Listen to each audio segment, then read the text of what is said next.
Sir, ಈಗ ಪ್ರತಿನಿತ್ಯ ಬಿಸಿಲಿನ ತಾಪಮಾನ ಹೆಚ್ಚಾಗುತ್ತಿರೋದ್ರಿಂದ ಇದ್ರ ಬಗ್ಗೆ ಏನು ಹೇಳಕ್ಕೆ ಇಷ್ಟಪಡ್ತೀರಿ ನೀವು?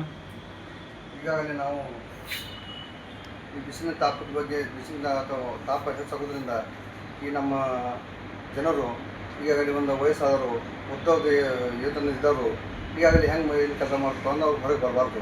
ಈಗ ತಾಪ ಹೆಚ್ಚಾಗೋದ್ರಿಂದ ಈಗ ನಮ್ಮ ಕೆಲವೊಂದು ಈಗ ಮರಗಳನ್ನೆಲ್ಲ ಕಡಿ ಕತ್ತರಿಸಿ ನಾವೆಲ್ಲ ಹೊರಗೆ ಹಾಕಿಬಿಡ್ತೀವಿ. ಕುಂಡ್ಲಿಕ್ಕೆ ನ್ಯಾಳಿಲ್ಲ, ಅನ್ನೋದಕ್ಕೆ ನ್ಯಾಳಿಲ್ಲ, ಕುಡಿಬೇಕಾದ್ರೆ ತಂಪು ನೀರು ಸಿಗಂಗಿಲ್ಲ. ಏನೋ ಒಂದು ಚಿಕಿತ್ಸೆ ಸಲುವಾಗಿ ನಾವು ಗೌರ್ಮೆಂಟ್ ಹಾಸ್ಪಿಟ್ಲ್ಗೆ ಬಂದಿರ್ತೀವಿ. ಹಾಸ್ಪಿಟಲ್ಗೆ ಆದರೂ ಬಂದರೂ ಸಹಿತ ಕೆಲವೊಂದು ಕಡೆ ನ್ಯಾಳಿಲ್ಲ.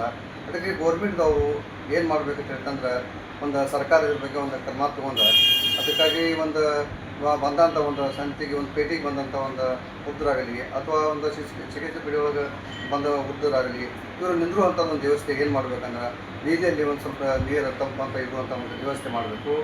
ಆಮೇಲೆ ಅವ್ರು ನಿಂದಿರುವಂಥ ಒಂದು ನೆಲ ವ್ಯವಸ್ಥೆ ಮಾಡಬೇಕು. ಆಮೇಲೆ ಅಂತ ಅವರಿಗೆ ಒಂದು ಸ್ವಲ್ಪ ಏನೋ ಪ್ರಾಬ್ಲಮ್ ಆಗಿರೋದ್ರಿಂದ ಅವ್ರಿಗೆ ಸ್ವಲ್ಪ ನಮ್ಮ ಮುನ್ಸಿಪಾಲ್ಟಿಯವರಾಗಲಿ ಅಥವಾ ನಮ್ಮ ಇನ್ನೂ ಕೆಲವೊಂದು ಡಿಪಾರ್ಟ್ಮೆಂಟ್ದವರಾಗಲಿ ಸ್ವಲ್ಪ ಅವ್ರ ಬಗ್ಗೆ ಕ್ರಮ ತೊಗೊಂಡ್ಕಂದ ಸ್ವಲ್ಪ ಅವ್ರು ಏನು ನಿಂತಿದ್ರೆ ಅಲ್ಲೆಲ್ಲಾಗಿದ್ರೆ ಎಲ್ಲೇ ನಿಲ್ಲಿಸ್ಬೇಕು.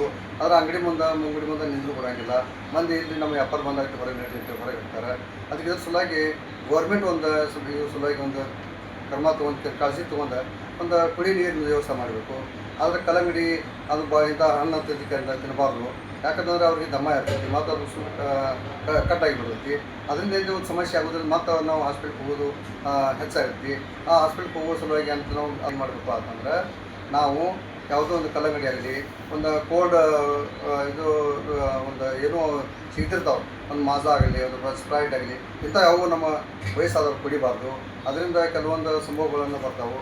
ಅದಕ್ಕೆ ನಾವು ಇದಕ್ಕೆ ನಾವು ಒಂದು ಸಾಗಿ ನಮ್ಮ ವಯಸ್ಸಾದವರ ಯಾರೋ ನಮ್ಮ ತಾಯಿ ತಂದೆ ಇರಲಿ ಅಥವಾ ಅಂತ ಇರಲಿ ಅಥವಾ ನಮ್ಮ ಅಣ್ಣ ತಮ್ಮರು ಇರಲಿ ಅಂದರೆ ನಾವು ಯಾವುದು ಕೋಲ್ಡ್ ಕುಡಿಬೇಡ್ರಿ, ನೀವು ಮನೆ ಒಳಗೆ ಇರುವಂಥ ವ್ಯವಸ್ಥೆ ಮಾಡ್ತೀವಿ. ಯಾಕಂದ್ರೆ ಹೊರಗೆ ನೀವು ಸೈತಿ ನನ್ನ ಮನ ತಂಪಾಗುವರಿ ಅಂತ ಸ್ವಲ್ಪ ವೃದ್ಧರಾದವರು ಆರೋಗ್ಯವನ್ನು ಕಾಪಾಡಬೇಕಂತೇಳಿ ನಾನು ವಿನಂತಿ ಮಾಡ್ತೀನಿ. ನಮಸ್ಕಾರ, ನಾನು ನಿಮ್ಮ ಇತಿಹಾಸ ಮಾಡುವಂಥ ಎಲ್ಲರಿಗೆ, ಕರ್ನಾಟಕದ ಜನರಿಗೆ ನನ್ನ ಕೋಟಿ ಕೋಟಿ ನಮನಗಳು. ಬಂಧುಗಳೇ, ಇವತ್ತಿನ ದಿವಸ ನಾವು ಹೇಳುವುದೇನಪ್ಪ ಅಂತಂದ್ರೆ ಮೇ ತಿಂಗಳು ಈಗಾಗಲೇ ಪ್ರಾರಂಭ ಆಗಿದೆ. ಈ ಮೇ ತಿಂಗಳಲ್ಲಿ ಬಿಸಿಲಿನ ತಾಪ ಇಷ್ಟಾಗಿದೆ ಅಂತಂದ್ರೆ ವಯೋವೃದ್ಧರು ಇರಲಿ ಅಥವಾ ಚಿಕ್ಕ ಮಕ್ಕಳು ಮಧ್ಯಾಹ್ನ 12ರಿಂದ 4 ಗಂಟೆ ಒಳಗಡೆ ಅವರು ಹೊರಗಡೆ ಹೋದಂಥ ಸಂದರ್ಭದಲ್ಲಿ ಹೊಳ್ಳಿ ಮನೆಗೆ ಬರ್ತಾರೆ ಅನ್ನುವಂಥದ್ದು ಯಾವುದೇ ಗ್ಯಾರಂಟಿ ಇಲ್ಲ. ಅದಕ್ಕಾಗಿ ಸಾರ್ವಜನಿಕ ಸ್ಥಳಗಳಾಗಿರತಕ್ಕಂಥ ಬಸ್ ತಂಗುದಾಣ ಇರಬಹುದು, ಬಸ್ ನಿಲ್ದಾಣ ಇರಬಹುದು, ಅಥವಾ ಸಾರ್ವಜನಿಕ ಆಸ್ಪತ್ರೆಗಳು ಇರಬಹುದು, ಸರ್ಕಾರಿ ಕಚೇರಿಗಳು ಇರಬಹುದು.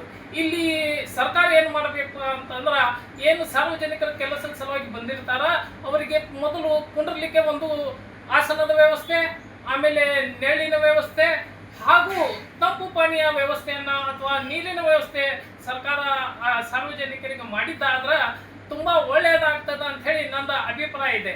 ಇದರ ಜೊತೆಗೆ ನಾನು ಸಾರ್ವಜನಿಕರಿಗೆ ಒಂದು ವಿಶೇಷ ಮನವಿಯನ್ನು ಮಾಡ್ತೇನೆ. ಈಗ ತಾಪಮಾನ ಹೆಚ್ಚಾಗುತ್ತಿರುವುದರಿಂದ ಮಧ್ಯಾಹ್ನ 12ರಿಂದ 4 ಗಂಟೆ ಒಳಗಡೆ ತಮ್ಮ ಕೆಲಸಗಳನ್ನು ಅದರ ಒಳಗಡೆ ಮಾಡ್ಕೋರಿ, ಇಲ್ಲಾಂದ್ರೆ ಅದು ಆದ ನಂತರ ಮಾಡ್ಕೋರಿ. ಸರ್ಕಾರವು ಇದರ ಸಲುವಾಗಿ ವಿಶೇಷವಾಗಿ ಸರ್ಕಾರಿ ಕಚೇರಿಗಳಲ್ಲಿ ಇದನ್ನು ಹೊರತಾಗಿ ಟೈಮನ್ನು ಹೆಚ್ಚಿಗೆ ಮಾಡಿ ಸರ್ಕಾರಿ ಕಚೇರಿಗಳನ್ನು ಚಾಲೂ ಮಾಡಬೇಕಂತೇಳಿ ಈ ಮುಖಾಂತರ ನಾನು ಆಗ್ರಹಿಸುತ್ತೇನೆ. ಈ ಬಗ್ಗೆ ಸ್ಥಳೀಯ ಶಾಸಕರು ಇರಬಹುದು, ಜಿಲ್ಲಾ ಉಸ್ತುವಾರಿ ಮಂತ್ರಿಗಳು ಇರಬಹುದು, ಅಥವಾ ಕೇಂದ್ರದ ಯಾವುದೇ ಮಂತ್ರಿಗಳು ಇರಬಹುದು, ರಾಜ್ಯ ಸರ್ಕಾರ ಮತ್ತು ನಮ್ಮ